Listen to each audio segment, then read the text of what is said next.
Good morning बच्चों। आज मैं आपको कक्षा 9 का अध्याय 5 जीवन की मौलिक इकाई पढ़ाने जा रही हूँ। इसके पहले के वीडियो में हमने कोशिका के विभिन्न संगठन को पढ़ा और उसमें 3 मुख्य भाग होते हैं, प्लाज्मा झिल्ली, केंद्रक और कोशिका द्रव्य। तो हम लोगों ने कल के वीडियो में पढ़ा था केंद्रक के बारे में कि केंद्रक एक सुगठित संरचना होती है और इसमें आनुवांशिक पदार्थ होते हैं। और आपने ये जाना है कि केंद्रक की खोज रॉबर्ट ब्राउन ने सन 1831 में की थी।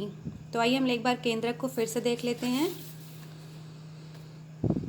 ये है एक केंद्रक की संरचना जिसमें 4 कंपोनेंट होते हैं, केंद्रक झिल्ली, केंद्रिका, क्रोमेटिन धागे और केंद्रक द्रव्य। और ये दोहरी झिल्ली का, ये दोहरे आवरण युक्त झिल्ली का बना होता है, ठीक है। और इसमें बीच बीच में छिद्र होते हैं जिससे कि कोशिका के अंदर का मटेरियल केंद्रक द्रव्य से के अंदर आ जा सके, ठीक है। हमने जाना था कि इसके अंदर केंद्रक के अंदर क्रोमेटिन धागे होते हैं और जब कोशिकाएं विभाजित होने वाली होती हैं तो ये क्रोमेटिन धागे सुगठित होकर क्रोमोसोम बना लेते हैं, ठीक है। तो हमें ये जानना है कि क्या ये जो केंद्रक है वो सभी जीवों में होता है? नहीं, कुछ जीवों में इनका अभाव होता है, ठीक है। तो हम कुछ सेल्स जो होती हैं उनको 2 भागों में बांट सकते हैं, एक जिसमें केंद्रक का अभाव होता है और दूसरी जिसमें केंद्रक पूर्ण रूप से विकसित होता है। तो इन 2 कोशिकाओं को हम क्या कहते हैं?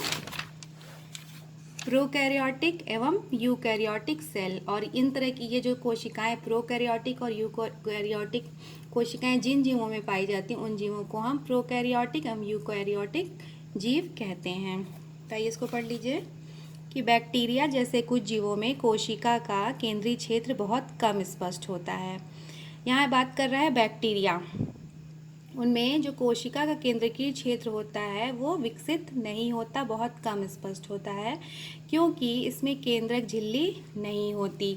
ऐसे स्पष्ट केंद्रक क्षेत्र में केवल क्रोमेटिन पदार्थ होता है और ऐसे क्षेत्र को केंद्रकाय कहते हैं। जैसे बैक्टीरिया या कुछ जो सूक्ष्म जीव होते हैं उनकी कोशिकाओं में सुस्पष्ट केंद्रकीय क्षेत्र का अभाव होता है, ठीक है। उसमें दोहरी झिल्ली युक्त आवरण जिसे कोशिका झिल्ली कहते हैं वो नहीं होता। उसके अलावा उनमें बहुत सारे कोशिकांग नहीं होते, उनमें एक थैलसनुमा संरचना होती है और सबसे बाहरी झिल्ली जो कोशिका भित्ति होती है और उसके अंदर की झिल्ली प्लाज्मा झिल्ली और जीव द्रव्य भरा होता है। और उसमें जो क्रोमेटिन धागे हैं वो गोलाकार या प्लाज्मिड के रूप में जीव द्रव्य में बिखरे होते हैं, ठीक है। और इसमें जो मुख्य रूप से जो कोशिकांग होते हैं वो भी नहीं पाए जाते, ठीक है। तो ऐसे क्षेत्र को केंद्रकाय कहते हैं। ऐसे जीव जिसकी कोशिकाओं में केंद्रक झिल्ली नहीं होती उन्हें प्रोकैरियोटिक, प्रो मतलब आदि अथवा पूर्व और कैरियोट बराबर कैरियोन या केंद्र। तो जिन जीवों में केंद्रक झिल्ली स्पष्ट नहीं होती उनको हम प्रोकैरियोटिक कहते हैं। प्रोकैरियोटिक 2 शब्दों से मिलकर बना है, प्रो और दूसरा कैरियोट। प्रो का मतलब होता है एकदम प्रिमिटिव या इमेच्योर या मतलब आदि, मतलब बहुत प्रिमिटिव। और कैरियोट का मतलब होता है कैरियोन, यानी ऐसे जीव जिसमें केंद्रक बहुत मतलब आदि, मतलब बहुत नया टाइप का हो, ठीक। और फिर दूसरा क्या है कि जिन जीवों की कोशिकाओं में केंद्रक झिल्ली होती है उन्हें यूकैरियोट, या यू का मतलब यहाँ ये भी 2 शब्दों से मिलके बना होता है, यू कैरियोट। तो यू का मतलब होता है सुगठित और कैरियोट का मतलब होता है, कैरियन को बोलते हैं केंद्र। तो ऐसे जीव जिसमें केंद्रक झिल्ली स्पष्ट हो उसको हम यूकैरियोटिक जीव कहते हैं। फिर अब देखिए कि प्रोकैरियोटिक कोशिकाओं में क्या होता है। प्रोकैरियोटिक कोशिकाओं में और भी अन्य अधिकांश द्रव्य अंगक नहीं होते जो कि यूकैरियोटिक कोशिकाओं में होते हैं। ऐसे अंगकों के अनेक कार्य भी कोशिका द्रव्य के असंगठित भागों द्वारा ही किए जाते हैं।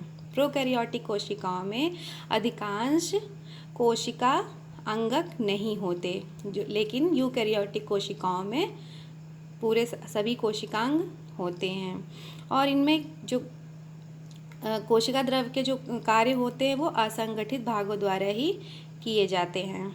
यहाँ पे कुछ एग्जाम्पल लिया है, जैसे प्रकाश संश्लेषी बैक्टीरिया में क्लोरोफिल झिल्लीदार पुटिका थैले की तरह की संरचना के साथ होता है, जबकि यूकैरियोटिक कोशिकाओं में क्लोरोफिल प्लास्टिड में होता है। यहाँ पे एग्जाम्पल लिया हुआ है, प्रकाश संश्लेषी बैक्टीरिया में जो क्लोरोफिल होता है, प्लास्टिड होता है, वो एक झिल्लीदार पुटिका, उसको हम कहते हैं कि थैले की संरचना, यानी कोई सुस्पष्ट आकृति नहीं होती, बस एक थैलसनुमा संरचना होती है, वही उसमें होते हैं। जबकि यूकैरियोटिक कोशिकाओं में क्लोरोफिल प्लास्टिड में होता है। यूकैरियोटिक कोशिका का एग्जाम्पल ब्लू ग्रीन एल्गी भी है। देखिए यहाँ पे एक बैक्टीरिया का एग्जाम्पल लिया गया है। बैक्टीरिया को हम पौधों में यानी पादप संघ में रख सकते हैं, क्योंकि इसके बाहरी आवरण में क्या होती है, कोशिका भित्ति होती है। तो ये एक बैक्टीरिया का स्ट्रक्चर है। इसमें सबसे जो बाहरी आवरण है वो कोशिका भित्ति है। कोशिका भित्ति के अंदर जो लेयर है वो प्लाज्मा झिल्ली, और ये पूरा जो भाग है वो क्या है, जीव द्रव्य होता है। और इन जीव द्रव्य में ये क्रोमेटिन धागे ऐसे बिखरे हुए होते हैं, और इसमें कोई सुस्पष्ट केंद्रक झिल्ली नहीं होती। तो ऐसे क्षेत्र को हम कोशिकाएं कहते हैं। और जो यहाँ पे क्लोरोफिल है वो पुटिका या थैले के रूप में यहाँ पे दिखाई दे रही है। ठीक है, तो अब आपका जो एग्ज़ाम में हमेशा एक क्वेश्चन पूछा जाता है कि प्रोकैरियोटिक कोशिका और यूकैरियोटिक कोशिका में अंतर, ये एग्ज़ाम में हमेशा पूछा जाता है। ठीक है, ये आपके बुक में भी लास्ट में एक्सरसाइज में ये पहला क्वेश्चन है कि प्रोकैरियोटिक कोशिका और यूकैरियोटिक कोशिका में क्या अंतर होता है। तो इसको आप लोग एकदम इसको अच्छे से रट लीजिएगा। तो देखिए, प्रोकैरियोटिक कोशिका और यूकैरियोटिक कोशिका में अंतर। तो पहला अंतर क्या होता है कि आकार प्रायः छोटा, मतलब प्रोकैरियोटिक कोशिकाओं का आकार छोटा होता है, और जो इनकी लंबाई होती है वो 1 से लेके 10 माइक्रोमीटर तक होती है। और यूकैरियोटिक कोशिका का आकार प्रायः बड़ा होता है, और इनकी लंबाई 5 से लेकर 100 माइक्रोमीटर तक होती है।